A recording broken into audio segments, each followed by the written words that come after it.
ఇతర current affairs 1. Managing director Rajiv Bajaj నేతృత్వంలోని Bajaj auto motor సైకిళ్ల ప్రపంచంలో ఒక సంచలనాత్మక ఆవిష్కరణను పరిచయం చేయడానికి సిద్ధంగా ఉంది. పెరుగుతున్న పెట్రోల్ ధరల మధ్య కంపెనీ జూన్ 18, 2024న ప్రపంచంలోనే మొట్టమొదటి కాంగ్తో నడిచే మోటార్ సైకిల్ను విడుదల చేయడానికి సన్నాహాలు చేస్తోంది. సాంప్రదాయ పెట్రోల్తో నడిచే బైక్లతో పోలిస్తే తక్కువ రన్నింగ్ ఖర్చులను వాగ్దానం చేస్తూ రోజువారీ ప్రయాణానికి తక్కువ ఖర్చుతో కూడిన ప్రత్యామ్నాయాన్ని వినియోగదారులకు అందించడం ఈ చర్య లక్ష్యం. 2.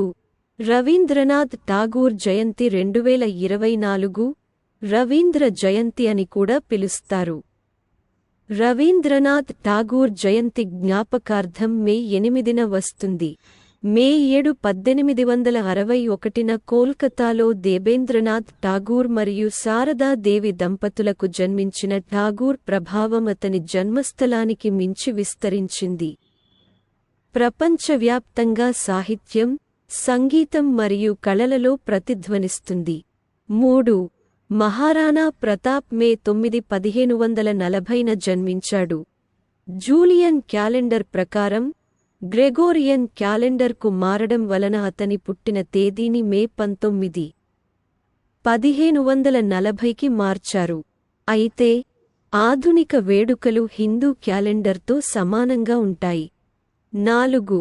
National archives of India (NAI) భారతదేశ స్వాతంత్ర్య పోరాటం మరియు దేశ నిర్మాణ ప్రయత్నాలలో ప్రముఖ వ్యక్తి అయిన దివంగత శ్రీ రఫీ అహ్మద్ కిద్వాయ్కు చెందిన అమూల్యమైన ప్రైవేట్ పేపర్లు మరియు అసలైన కరస్పాండెన్స్లను కొనుగోలు చేసింది. ఈ సముపార్జన మన దేశ చరిత్రలో గణనీయమైన భాగాన్ని మరియు గొప్ప నాయకుడి వారసత్వాన్ని కాపాడుతుంది. 5. ప్రఖ్యాత నేపాలీ పర్వతారోహకురాలు కమీ రీటా షెర్పా 29సారి ఎవరెస్ట్ శిఖరాన్ని జయించి చారిత్రాత్మక ఫీట్ సాధించారు. 54 సంవత్సరాల వయస్సులో 7 సమ్మిట్ ట్రెక్స్ నిర్వహించిన అధిరోహకుల బృందానికి నాయకత్వం వహించి ఆదివారం స్థానిక కాలమానం ప్రకారం ఉదయం 7:25 గంటలకు కామీ 8849 మీటర్ల శిఖరాన్ని చేరుకున్నారు. 6. తిరువనంతపురం అంతర్జాతీయ విమానాశ్రయం భారతదేశంలో zero waste to land fill (ZWL) ప్రతిష్టాత్మక గుర్తింపును సాధించిన మొదటి విమానాశ్రయంగా చరిత్ర సృష్టించింది. పర్యావరణ పరంగా బాధ్యతాయుతమైన పద్ధతుల పట్ల విమానాశ్రయం నిబద్ధతను ధృవీకరిస్తూ సస్టైనబుల్ డెవలప్మెంట్ కోసం confederation of Indian industry (CIITC) centre of excellence నుండి ఈ ప్రశంస వచ్చింది.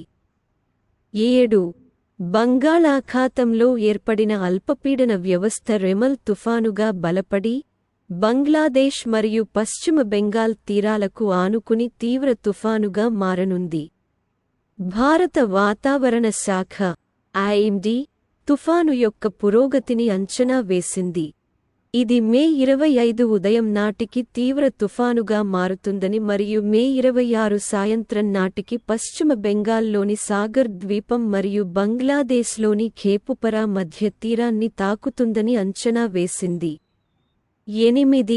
జ్యోతి రాత్రే మధ్యప్రదేశ్కు చెందిన ఒక పారిశ్రామికవేత్త మరియు ఫిట్నెస్ ఔత్సాహికురాలు, ఎవరెస్ట్ శిఖరాన్ని జయించిన అత్యంత వృద్ధ భారతీయ మహిళగా చరిత్రలో తన పేరును సుస్థిరం చేసింది.